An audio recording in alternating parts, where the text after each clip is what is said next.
गुरु प्यारी सात संगत जी, सभी को प्यार भरी राधा स्वामी जी।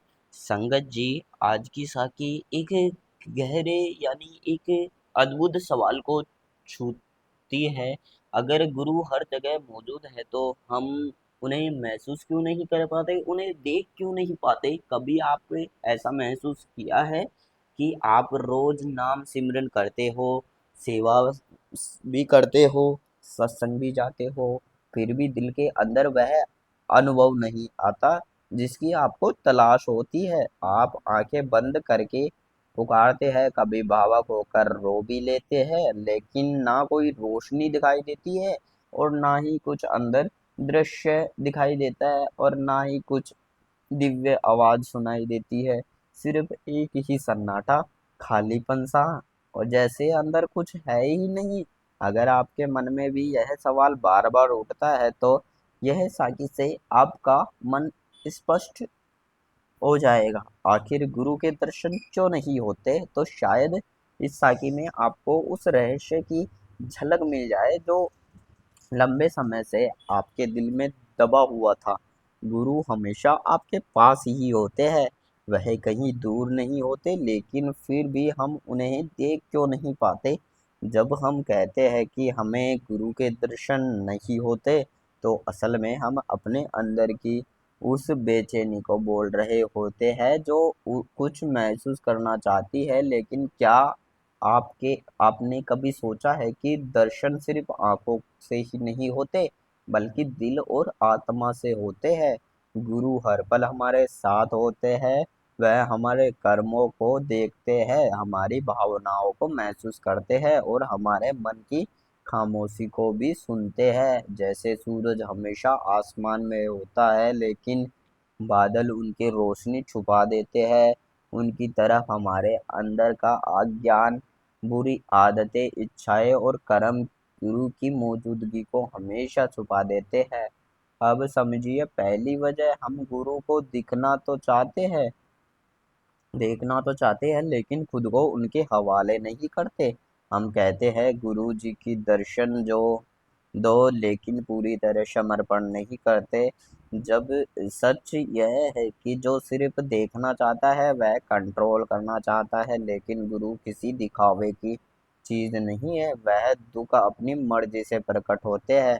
जब आत्मा शीशे की तरह साफ हो जाएगी, दूसरा कारण हमारी साधना गिनती में है, गहराई में नहीं। रोज 2 घंटे बैठना कोई कमाल नहीं होता।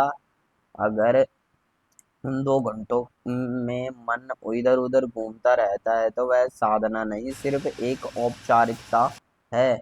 नाम जप बिना भावक के सिर्फ एक आवाज होती है, लेकिन जब उसी नाम में प्रेम जुड़ जाए तो वह आत्मा को रोशन कर देती है। तीसरा कारण, मन की अद्भुत अशुद्धता, लोभ, मोह, क्रोध, जलन और अहंकार, यह सब मन को गंदा कर देते हैं।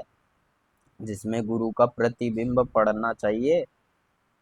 जैसे धूल में भरे आईने में चेहरा नहीं दिखता, वैसे ही अशुद्ध मन में गुरु की परछाई नहीं दिखती। चौथा कारण, हमारे कर्म, कई बार हमारे पुनर्जन्मों के कर्म इतने भारी होते हैं कि वह दर्शन की राह को ढूंढ देते हैं, लेकिन इसका मतलब यह नहीं है कि मन कर दिया मना कर दिया। इसका मतलब है कि आत्मा अभी प्रक्रिया में है, उनकी तैयारी चल रही है। पांचवा कारण, अपेक्षा की दीवार। हम बैठने की सोचते हैं कि आज तो कुछ दिख ही जाएगा, कोई रोशनी, कोई आवाज, पर याद रखिए, गुरु कृपा तभी मिलती है जब हम बिना अपेक्षा के बैठते हैं। छठा कारण, सेवा में का भाव। हम कहते हैं कि मैं इतना सेवा करता हूँ फिर भी कुछ नहीं मिलता। यही मैं वह दीवार है जो आत्मा और गुरु के बीच में खड़ी हो जाती है। जब मैं मिटाता हूँ है तभी वह प्रकट होते हैं। सातवां काम, जरिए की कमी। कुछ महीने साधना की, कुछ साल किए, और फिर जब कुछ नहीं हुआ तो निराश हो गए। लेकिन क्या आप जानते हैं कई आत्माओं को 40 से 50 साल बाद दर्शन हुए हैं और उन एक दर्शन में उनके जीवन को अमृत से भर दिया है। अब सुनिए एक सच्ची रूहानी साखी। सात संगत जी, अहमदाबाद के एक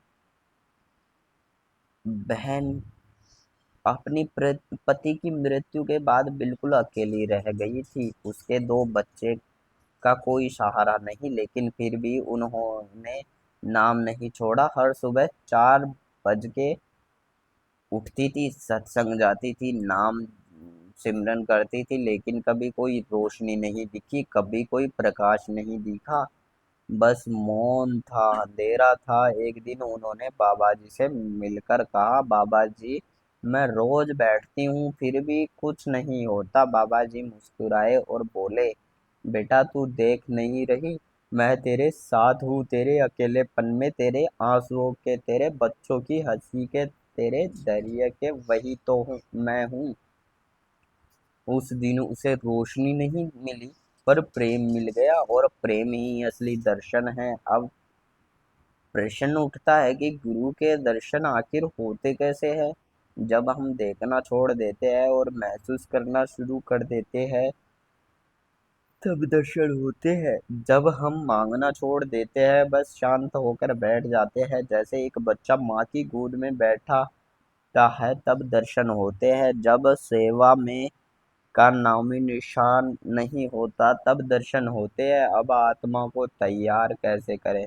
सबसे पहला नाम जापो, सिमरन करो, लेकिन सिर्फ जाप नहीं, प्रेम से रोते हुए, पुकारते हुए, कभी आंखें बंद करके बस कहिए, बाबा जी बस एक बार दर्शन दे दो। दूसरा, सत्संग में सिर्फ सुनने मत जाइए, उनकी गहराई को महसूस कीजिए। तीसरा, समय क्रोध, ईर्ष्या, लोभ यह आत्मा को भारी बना देते हैं। जब मन शांत होगा तभी आत्मा झलकने लगेगी। और अंत में शुद्ध आहार, विचार, व्यवहार सब कुछ शुद्ध करिए। जैसी आत्मा होती वैसे ही दर्शन होंगे। अब आखिरी सवाल, क्या मुझे कभी दर्शन होंगे? इसका उत्तर सीधा है, जरूर होंगे, लेकिन कब होंगे? जब आत्मा तैयार होंगी, जब धैर्य अडिग होगा, जब नाम गूंजता रहेगा, चाहे दुनिया साथ दे या ना दे। जब आप टूट जाएंगे पर नाम नहीं छूटेगा, जब वह दर्शन होंगे, आपको जरूर होंगे। बाबा जी कहते हैं, तू बस चलते रह, तेरे पीछे मैं हूँ। एक दिन तू थक जाएगा और तब मैं तुझे खुद उठा कर ले जाऊंगा। अगर यह शब्द आपके दिल को छू गए हो तो साथ संगत जी, अगर आपको हमारी यह वीडियो आपको अच्छी लगी तो आप हमारी वीडियो को लाइक करें और हमारे चैनल को सब्सक्राइब करें, ताकि हर रोज नई नई साखी सुनने को मिले आपको। राधा स्वामी जी।